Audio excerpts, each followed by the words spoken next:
Staff Sergeant Emma Collins stood at the edge of the formation, watching the other soldiers complete their morning run at Fort Bragg, North Carolina. The sun was just rising over the pine trees, painting the sky in shades of pink and orange. It was a beautiful September morning, the kind that made you grateful to be alive. Emma wished she could join them.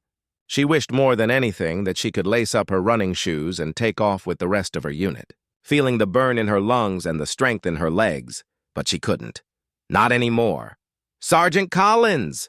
The voice belonged to First Sergeant David Morrison, a barrel-chested man in his late 30s who had been running the company for 3 years. He jogged over to where Emma stood, barely winded despite having just completed a 5-mile run. "Why aren't you with the formation?"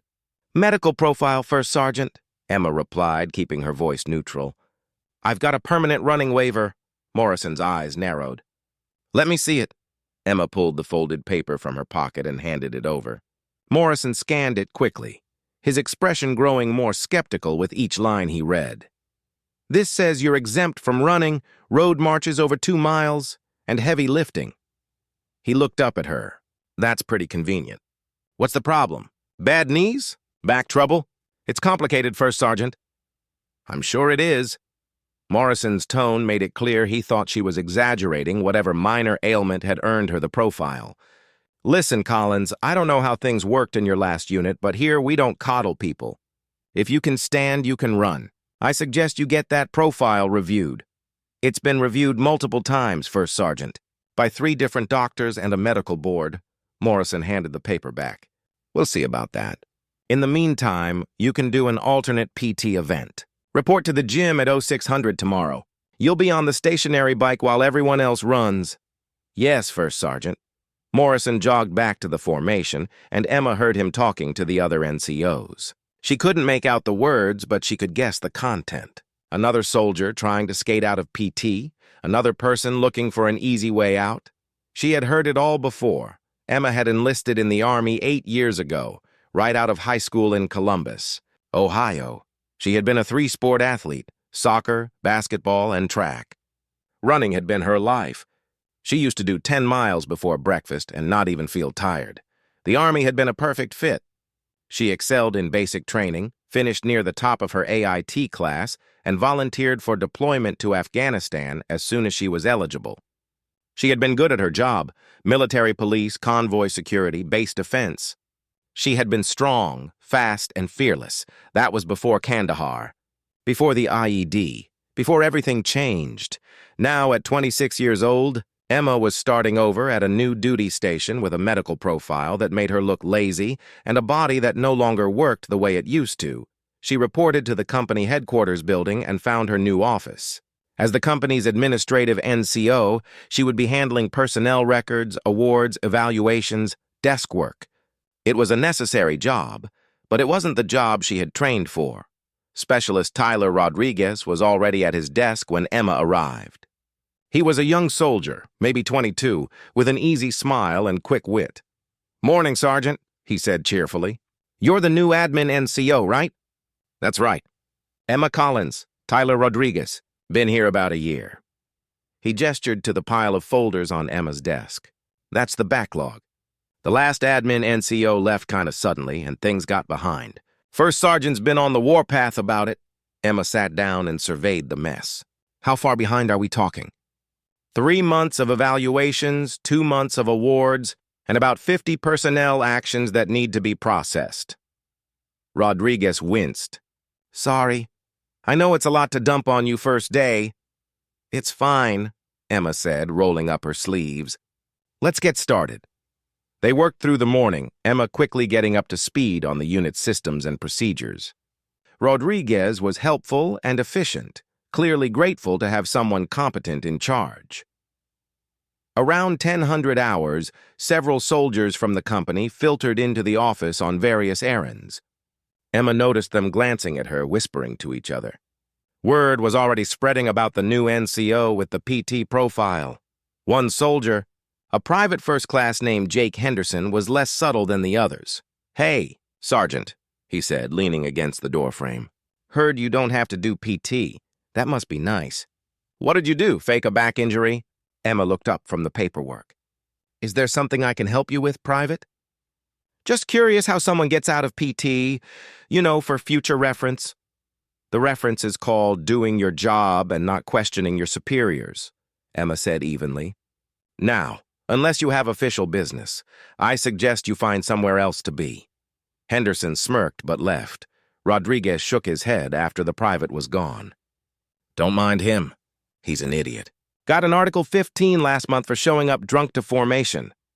I'm not worried about it, Emma said, returning to the paperwork. But she was worried. She had been at this new unit for less than 6 hours, and already people were talking. Already they were judging her, assuming they knew her story. They didn't know anything. The next morning, Emma reported to the gym at 0600 as ordered. First Sergeant Morrison was there, along with a dozen other soldiers who had various profiles or injuries that prevented them from running with the main formation. All right, listen up, Morrison announced. You're going to do a 1-hour cardio session. Bike, elliptical, or rowing machine. I don't care which, but I want to see effort. This isn't a social hour. Emma climbed onto a stationary bike and began pedaling. The resistance was set high, and within minutes she was sweating. Around her, other soldiers chatted and laughed, treating the session like a break from real PT. Emma pushed herself hard, trying to replicate the intensity of a real run. Her heart rate climbed. Her muscles burned. She ignored the pain and kept pedaling.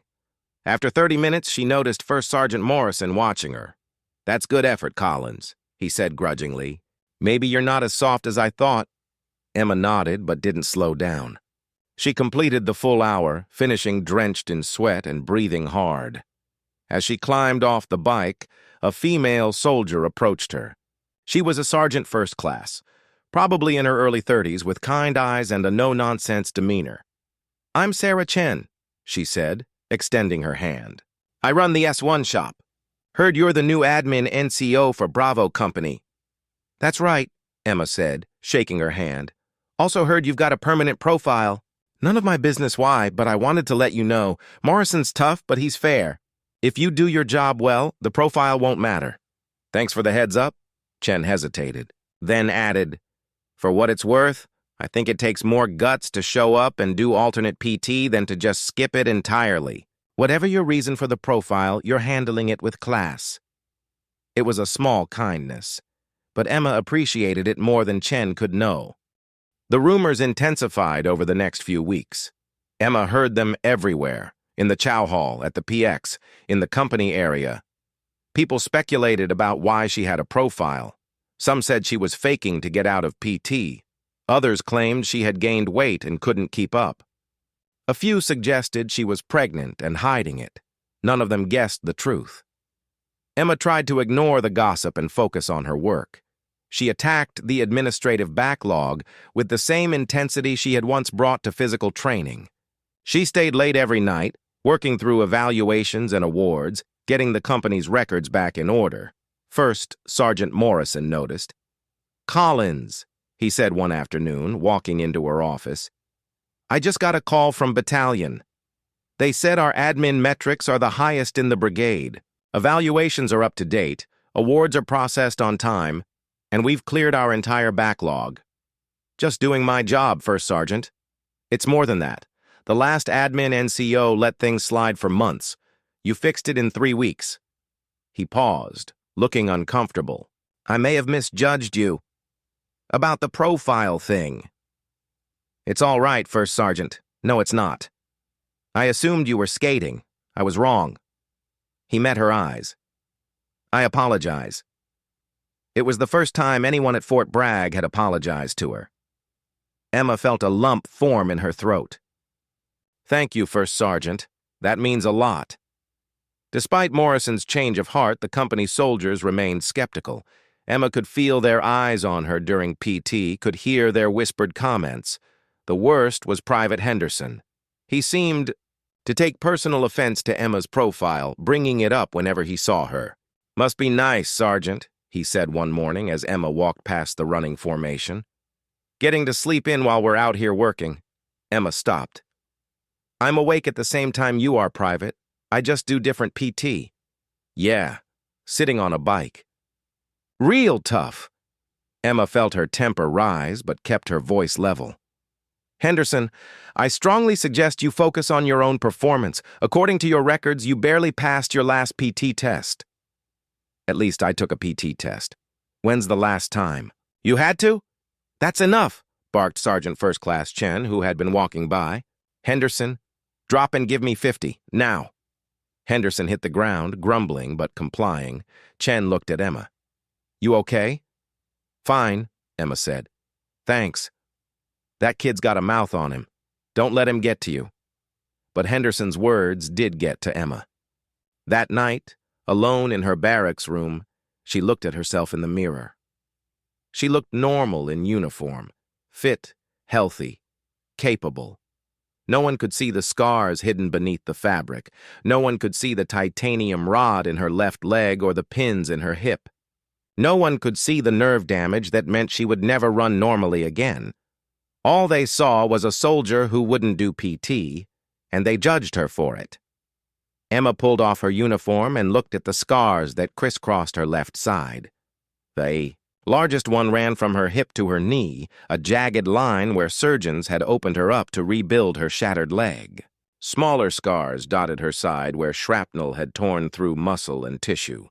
These were her battle scars, earned in service to her country, but she kept them hidden because showing them felt like asking for pity. And Emma didn't want pity. She just wanted to be left alone to do her job. The situation came to a head 3 weeks later during a company formation. The unit was receiving awards for a recent deployment, and spirits were high. Emma stood at the back of the formation with the other headquarters soldiers. First Sergeant Morrison called several soldiers forward to receive Army Commendation Medals and Army Achievement Medals. Each soldier marched smartly to the front, received their award, and returned to formation to applause. Then Morrison said something that made Emma's blood run cold. We've got one more award to present today. This one's a little different.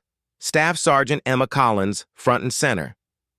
Emma's heart pounded as she marched to the front of the formation. She had no idea what this was about. She hadn't been expecting an award. Morrison held up a certificate. For outstanding performance as the company admin NCO and for bringing our admin metrics to the highest level in the brigade, Staff Sergeant Collins is hereby awarded an Army Achievement Medal. The formation applauded politely. Emma accepted the award and shook Morrison's hand. Then Private Henderson's voice rang out from the formation. Too bad she can't run to get it. A few soldiers laughed. Others looked uncomfortable. Morrison's face turned red. Who said that? Morrison roared. Identify yourself. Henderson, perhaps realizing he had gone too far, stepped forward. It was me, First Sergeant. I was just... You were just disrespecting a superior NCO in front of the entire company, Morrison interrupted. We'll deal with you later. Collins, you're dismissed. Emma took the award and returned to her position in formation, her face burning. She could feel every eye on her, could sense the mixture of sympathy and agreement from the soldiers around her. After the formation was dismissed, Emma went straight to her office and closed the door. She sat at her desk, staring at the award she didn't want, feeling the weight of every whispered comment and judgmental glance. There was a knock on the door. Come in, Emma said, composing herself. Sergeant First Class Chen entered, followed by First Sergeant Morrison. Collins, I'm sorry about that, Morrison said. Henderson's going to face disciplinary action. That was completely out of line. It's fine, First Sergeant. It's not fine, Chen said firmly. You've been taking crap from people since you got here, and you haven't said a word. You've just done your job better than anyone else could. But maybe it's time people knew the truth. The truth about what? Morrison asked, looking between them. Emma was quiet for a long moment. Then she said, the truth about why I have a profile. Emma had been in Afghanistan for 6 months when it happened. She was assigned to a military police unit responsible for convoy security and base defense at Forward Operating Base Phoenix in Kandahar Province. It was dangerous work, but Emma thrived on it. She was good at her job, respected by her peers, and on track for promotion.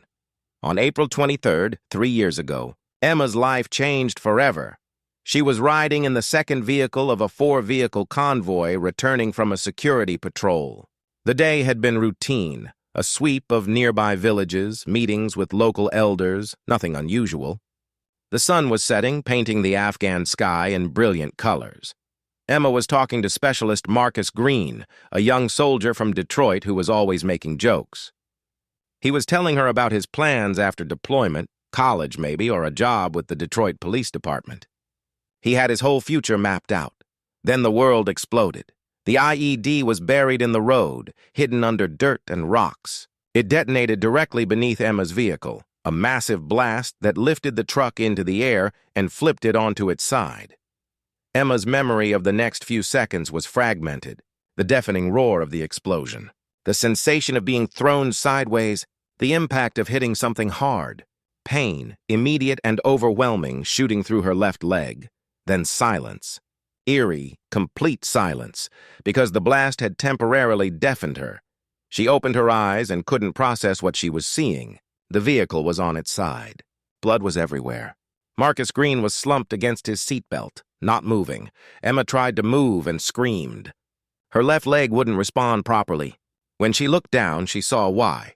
Her leg was bent at an angle that wasn't natural, and blood was soaking through her uniform. Later, the medics would tell her that the explosion had shattered her femur, fractured her hip, and sent shrapnel tearing through her leg and side. She had severed an artery and was bleeding out rapidly, but in that moment, all Emma knew was pain and fear. "Green!" she shouted, though she couldn't hear her own voice. "Marcus, wake up!" Green didn't move. Other soldiers appeared at the window of the overturned vehicle, their faces pale with shock. They were pulling on the door, trying to get it open. Emma's vision started to tunnel. She was going into shock, her body shutting down from trauma and blood. Loss. The last thing she remembered before losing consciousness was someone cutting her seatbelt and strong. Hands pulling her from the wreckage. Emma woke up 2 days later in Landstuhl Regional Medical Center in Germany. The first face she saw was a nurse, a kind-looking woman with gray hair. "Welcome back, Sergeant Collins," the nurse said gently. "You're in Germany. You're safe." Emma tried to sit up and gasped at the pain. "Easy," the nurse said. "You've had extensive surgery on your left leg. You need to stay still."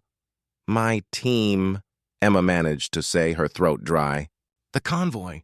Are they—" The nurse's expression told Emma everything she needed to know.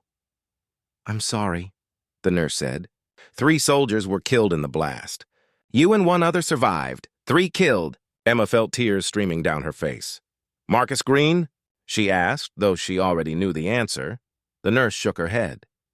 "I'm sorry." The next weeks were a blur of surgeries and pain. The doctors had managed to save Emma's leg, but the damage was extensive. The femur had been shattered in multiple places and required a titanium rod to stabilize it. The hip fracture needed pins. The shrapnel wounds needed extensive cleaning and debridement. "You're lucky to be alive," one surgeon told her. "If the medic hadn't stopped the bleeding when he did, you would have died in that vehicle." Lucky. Emma didn't feel lucky. She felt broken. The physical therapy started 3 weeks after the explosion. A cheerful therapist named Lieutenant Morrison, no relation to her current first sergeant, worked with Emma every day, teaching her to move again. "The goal is to get you walking," Morrison said. "It's going to be hard, but you can do it." Emma tried. God, how she tried. But every movement sent fire shooting through her leg. The nerve damage was extensive. Her foot was partially numb, and she had limited range of motion in her hip. "When can I run again?" Emma asked during one session. Morrison hesitated. "Let's focus on walking first.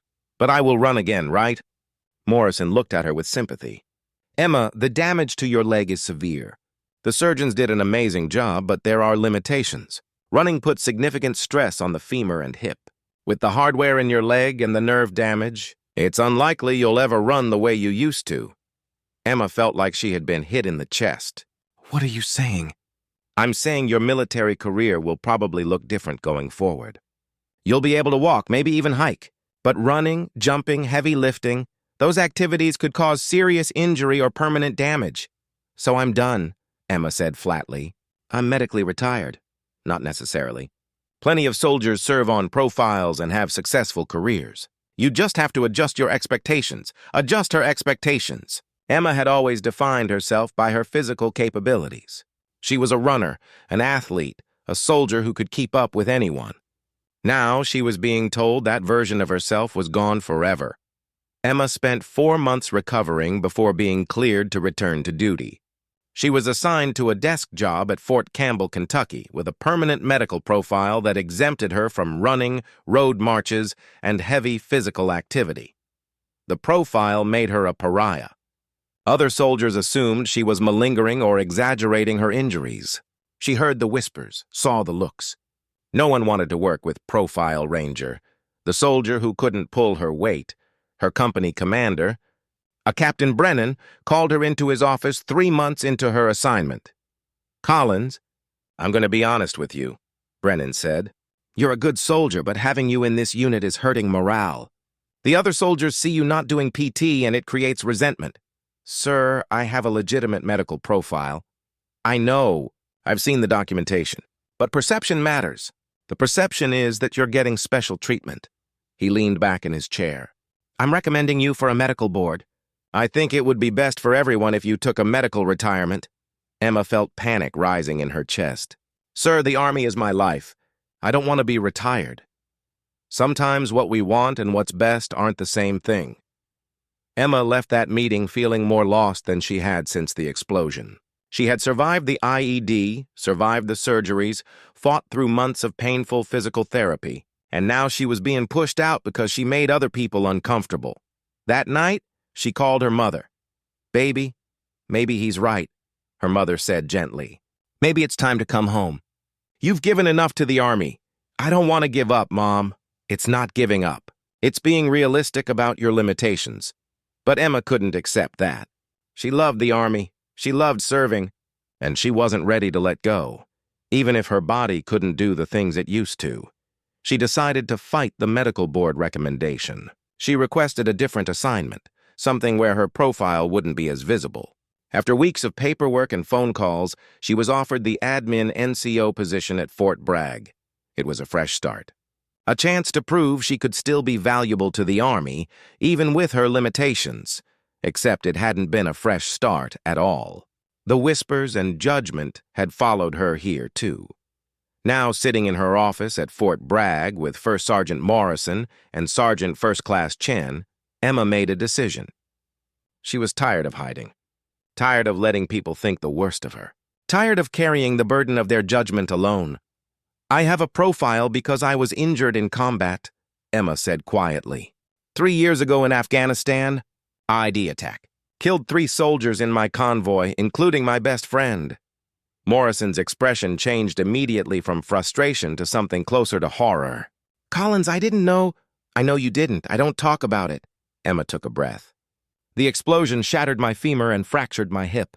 I have a titanium rod in my leg and pins in my hip. The nerve damage is permanent. Running causes severe pain and could cause permanent injury. So yes, I have a profile. But it's not because I'm lazy or trying to get out of work." The room was silent. "Why didn't you tell anyone?" Chen asked gently. "Because I don't want to be defined by what happened to me. I don't want people's pity or special treatment. I just want to do my job." Emma's voice cracked slightly. "But it's hard when people think you're a faker. When they mock you every day for something you can't control." Morrison looked stricken. "Collins, I'm so sorry. I had no idea." "If I had known, it wouldn't have mattered," Emma said. "The profile is what it is. I can't change it. I can only control how hard I work and how well I do my job." "Have you thought about wearing your Purple Heart?" Chen asked. "That might help people understand." Emma shook her head. "I didn't earn my Purple Heart for sitting at a desk. The soldiers who died that day, they're the ones who deserve to be remembered. Not me." "You survived," Morrison said firmly. "That counts for something. And the way you've handled yourself here, the way you've done your job despite everything, that counts for a lot. Henderson and the others don't seem to think so." "Henderson is an idiot," Morrison said bluntly. "And after I'm done with him, he's going to understand exactly how much of an idiot he is. But Collins, you need to stop hiding. These soldiers need to know the truth, not because you owe them an explanation, but because you deserve respect. Emma thought about this. She had been hiding her scars for 3 years, thinking that silence was strength. But maybe Morrison was right. Maybe it was time to let people see the truth. What do you suggest? She asked. Morrison smiled grimly. I suggest we have a company formation tomorrow morning, and I suggest you tell your story. Part 3. The Truth Revealed. The next morning, Emma stood in front of Bravo Company at 0700 hours. Her hands were shaking slightly, but she kept them clasped behind her back where no one could see. First Sergeant Morrison had called the formation, and over 100 soldiers stood at attention, waiting to hear what this was about. Emma could see Private Henderson in the 3rd rank, trying to look defiant, but mostly looking nervous. At ease, Morrison commanded.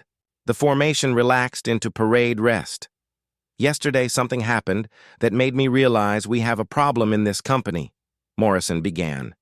We have a culture of judgment and disrespect that I will not tolerate. Some of you have been making comments about Staff Sergeant Collins, comments about her medical profile, suggestions that she's lazy or skating out of PT. Emma could see soldiers shifting uncomfortably. I'm partly responsible for this, Morrison continued. When Sergeant Collins first arrived, I assumed the worst. I thought her profile meant she wasn't serious about PT, that she was looking for an easy way out. I was wrong. Dead wrong. And today, Sergeant Collins is going to tell you why. Collins? Emma stepped forward. Her heart was hammering, but she kept her voice steady.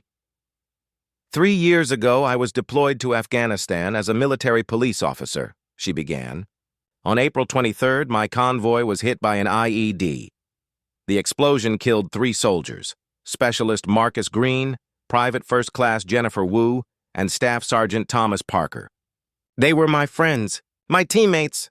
The formation was completely silent now. Even Henderson had stopped fidgeting. I survived, but barely. The blast shattered my left femur and fractured my hip. Shrapnel tore through my leg and side. I lost 2 liters of blood before the medics stabilized me. Emma paused, gathering her courage for what came next. I had 7 surgeries. I spent 4 months learning to walk again. I have a titanium rod in my leg, pins in my hip, and permanent nerve damage. She could see the shock on the soldiers' faces, the realization dawning. My medical profile isn't a convenience. It's not an excuse. It's a documented limitation based on combat injuries. Running causes severe pain and could cause permanent damage to the hardware in my leg. Road marches put stress on the fracture sites. Heavy lifting risks re-injury. Emma's voice grew stronger. But I can still serve. I can still do my job. I can still contribute to this army and this company. She looked directly at Henderson. Some of you have mocked me for my profile. You've suggested I'm lazy or faking. I understand why. You couldn't see my injuries, so you assumed they weren't real. But combat wounds aren't always visible. Sometimes they're hidden beneath the uniform. Emma reached for the hem of her uniform shirt. Her hands were shaking, but she forced herself to move. She lifted the shirt, exposing her left side and leg. The scars were impossible to miss. The long, jagged line down her leg where surgeons had opened her up. The puckered marks where shrapnel had torn through flesh. The discolored skin around her hip where pins held bone together. Several soldiers gasped. One female private covered her mouth, tears in her eyes. Emma let them look for a moment, then lowered her shirt. These are my battle scars, she said quietly. I'm not ashamed of them, but I don't display them because I don't want pity. I just want to be treated like any other soldier, judged on my performance, not my limitations. She turned to Morrison. First Sergeant, I'm done. Thank you, Collins. Morrison faced the formation. Let me be crystal clear about this. Staff Sergeant Collins has earned her place in this company. She is an exemplary NCO who has performed her duties with excellence. Her administrative work is the best in the brigade. She mentors junior soldiers. She embodies the Army values. His voice hardened. If I hear one more comment, one more joke, one more word of disrespect directed at her medical profile, the guilty party will answer to me personally. Is that understood? Yes, First Sergeant. The formation shouted. Henderson, front and center. Henderson marched forward, his face pale. Private Henderson, you have repeatedly disrespected a superior NCO. You mocked her during an awards ceremony. You've made inappropriate comments about her profile. Morrison's voice was ice. You will apologize to Sergeant Collins. Right now. In front of this entire formation. Henderson turned to Emma. Sergeant Collins, I apologize. I was wrong. I didn't know. You didn't need to know the reason, Emma interrupted quietly. You just needed to be respectful. But apology accepted. Henderson returned to formation, looking thoroughly humbled. Morrison dismissed the company and soldiers began filing away. But many of them stopped to speak to Emma first. Sergeant Collins, I had no idea, said Sergeant Jake Morrison, a squad leader. I'm sorry if I was ever disrespectful. Thank you, Sergeant. A young specialist with tears in her eyes approached. Ma'am, my brother was wounded in Iraq. He has a profile, too, and people give him crap for it. What you said, it helped me understand what he goes through. Thank you. One by one, soldiers came forward to apologize or offer support. Even some who had never said anything negative seemed to want to acknowledge what Emma had shared. The last soldier to approach was a stocky sergeant first class named Richards, who Emma had never spoken to before. Collins, I want you to know something, Richards said. I was in that same province when your convoy was hit. I heard about the attack on the radio. 3 KIA, 2 wounded. I didn't know one of the wounded was here at Bragg. He extended his hand. You're a hero. Don't let anyone tell you different. Emma shook his hand, too overwhelmed to speak. The next few weeks brought a dramatic change in how Emma was treated. Soldiers who had previously avoided her went out of their way to be friendly. The whispers stopped. Henderson kept his distance and his mouth shut. But the most significant change was how Emma felt about herself. For 3 years, she had hidden her scars and her story, thinking that silence made her strong. But in reality, the silence had been eating away at her, making her feel ashamed of injuries she had earned in service to her country. Now she felt free. She still had limitations. Her legs still hurt. She still couldn't run like she used to. But she had stopped seeing those limitations as weaknesses and started seeing them as simply part of who she was now. One morning, she was at the gym doing her alternate PT, cycling on the stationary bike, when First Sergeant Morrison approached. Collins, got a minute? Of course, First Sergeant. Morrison pulled up a chair. I wanted to talk to you about something. The battalion commander is looking for an NCO to serve as the Warrior Care Coordinator.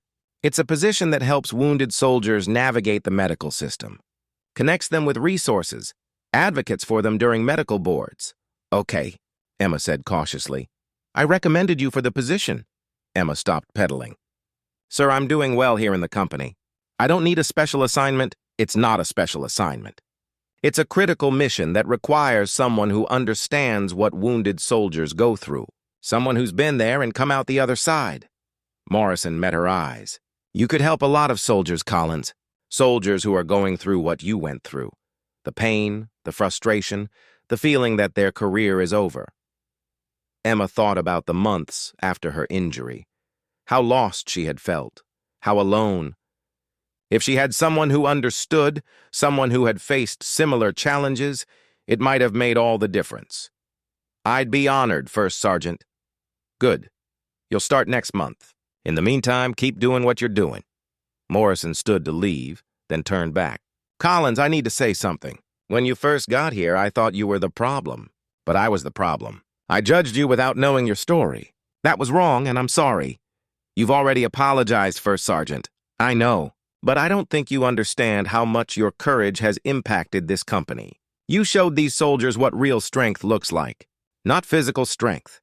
The strength to be vulnerable, to tell the truth, to stand tall even when people are tearing you down. He smiled. You're a hell of an NCO, Collins. This company is lucky to have you. After Morrison left, Emma continued her workout with a lighter heart than she'd had in years. 2 months later, Emma stood in front of a group of wounded soldiers at the Warrior Transition Battalion. They were all dealing with combat injuries, amputations, traumatic brain injuries, PTSD, chronic pain. All of them were struggling to figure out what came next. My name is Staff Sergeant Emma Collins, she began. 3 years ago, I was injured in an IED attack in Afghanistan. I spent months recovering, learning to walk again, adjusting to permanent limitations. It was the hardest thing I've ever done. She had their attention. These soldiers understood. I'm not going to lie to you, it doesn't get easy. Some days are harder than others. You're going to face people who don't understand, who judge you for injuries they can't see. You're going to question whether you still belong in the army, whether you can still contribute. Emma paused. But I'm here to tell you that you can. Your value as a soldier isn't determined by whether you can run a 5-minute mile or carry a 100-pound ruck. It's determined by your dedication, your character, and your willingness to serve. A soldier in the front row raised his hand. He was missing his right leg below the knee. Sergeant, how do you deal with people who think you're faking? Who say you're just trying to get disability? I tell them the truth, Emma said simply. I don't hide my injuries anymore. I don't apologize for my limitations. And I don't let their ignorance define my worth. She smiled. Also, I work twice as hard as anyone else. It's harder for people to call you lazy when you're outperforming everyone around you. The soldiers laughed, and Emma felt a connection with them. These were her people, warriors who had sacrificed, who bore invisible wounds, who refused to give up. After the session, the amputee soldier approached her. Sergeant Collins, I'm Private First Class David Martinez. I just wanted to say thanks. I've been feeling pretty down about my injury, wondering if I made a mistake by not taking the medical retirement. What you said, it helped. Keep fighting, Martinez. You've got a lot to offer this army. Can I ask you something? Sure. Do you ever regret staying in? Do you ever wish you'd taken the retirement and moved on? Emma thought about the question. There had been dark days when she wondered the same thing, when the pain was too much and the judgment too harsh. Sometimes, she admitted. But then I remember why I joined. I joined to serve, to be part of something bigger than myself. My body changed, but my purpose didn't. So no, I don't regret staying. This is where I belong. 6 months after revealing her scars to Bravo Company, Emma was promoted to Sergeant First Class. The promotion ceremony was held in front of the entire battalion, with Colonel James Whitmore, the battalion commander, officiating. Staff Sergeant Emma Collins has exemplified the Army values throughout her career, Colonel Whitmore said as he pinned on her new rank. She has overcome significant adversity with grace and determination. She has mentored countless soldiers, and she has shown us all what true leadership looks like, not through physical prowess, but through character, integrity, and selfless service. The battalion applauded. Emma stood at attention, proud of her new rank, but prouder of the journey that had brought her here. After the ceremony, First Sergeant Morrison pulled her aside. Congratulations, Sergeant First Class Collins. Thank you. First Sergeant, I've got some news for you. The Command Sergeant Major wants to create a new program for wounded warriors. Peer mentorship, transition assistance, that kind of thing. He wants you to lead it. Emma felt a surge of excitement. That sounds incredible. There's more. The program would be division-wide, which means you'd be working with soldiers across the entire 82nd Airborne. It's a big responsibility. I can handle it. Morrison smiled. I know you can. That's why I recommended you. 1 year after arriving at Fort Bragg, Emma received a letter. It was from a soldier named Specialist Rachel Torres, who had been in the formation the day Emma revealed her scars. The letter read, Sergeant First Class Collins, I wanted to write to tell you how much your words meant to me. When you spoke about your injuries, about being judged for a profile you earned in combat, I started crying. Because I was one of the people who judged you, I assumed you were lazy. I made comments. I'm ashamed of that now. But more importantly, your courage inspired me to face something I've been hiding. I have PTSD from my deployment. I've been suffering in silence, afraid to get help because I thought it would make me weak. After hearing your story, I went to behavioral health. I started therapy. I'm getting better. You showed me that asking for help isn't weakness. That surviving combat and living with the aftermath takes more strength than most people will ever understand. You saved my life, Sergeant First Class Collins, just by being honest about your own struggles. Thank you for your service, your sacrifice, and your courage. With profound gratitude, SPC Rachel Torres Emma read the letter 3 times, tears streaming down her face. This was why she had stayed in the Army. This was why she had kept fighting. Not for medals or promotions, but for moments like this, when her story could help someone else. She carefully folded the letter and placed it in her desk drawer. next to the photo of her fallen comrades from that day in Kandahar. I hope I'm making you proud, she whispered to their memory. 5 years after the explosion that changed her life, Emma stood on a stage at the Pentagon. She was receiving the Secretary of the Army Award for Excellence in Warrior Care, an honor given to soldiers who had made significant contributions to supporting wounded warriors. The Secretary of the Army, a distinguished older woman, shook Emma's hand and presented her with the award. "Sergeant First Class Collins represents the very best of our Army," the Secretary said. "She has turned her own painful experience into a mission of service, helping hundreds of wounded soldiers navigate the challenges of recovery and transition. Her peer mentorship program has become a model for the entire Department of Defense." The audience, filled with senior officers, wounded soldiers, and their families, gave Emma a standing ovation. As Emma stood at the podium to give her acceptance speech, she thought about how far she had come, from the broken soldier in a hospital bed, wondering if her life was over, to this moment of recognition and purpose. "Thank you for this honor," Emma said. "But I want to be clear about something. I didn't create the Warrior Care program for awards or recognition. I created it because I remember what it felt like to be alone, hurting, and judged. I remember the whispers and the mockery. I remember wondering if I still had value." She paused, looking out at the wounded soldiers in the audience. "To every wounded warrior here today, I want you to know, you have value. Your service matters. Your sacrifices are seen and honored. And your story, whatever it is, however painful, has the power to help others if you're brave enough to share it." Emma touched the place on her leg where the largest scar was hidden beneath her. "Uniform. They mocked my PT excuse until I revealed my battle scars.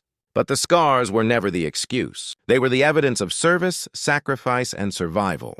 Don't hide your scars, whether they're physical, emotional, or psychological. Wear them as proof that you faced the worst and you're still standing." The applause was thunderous.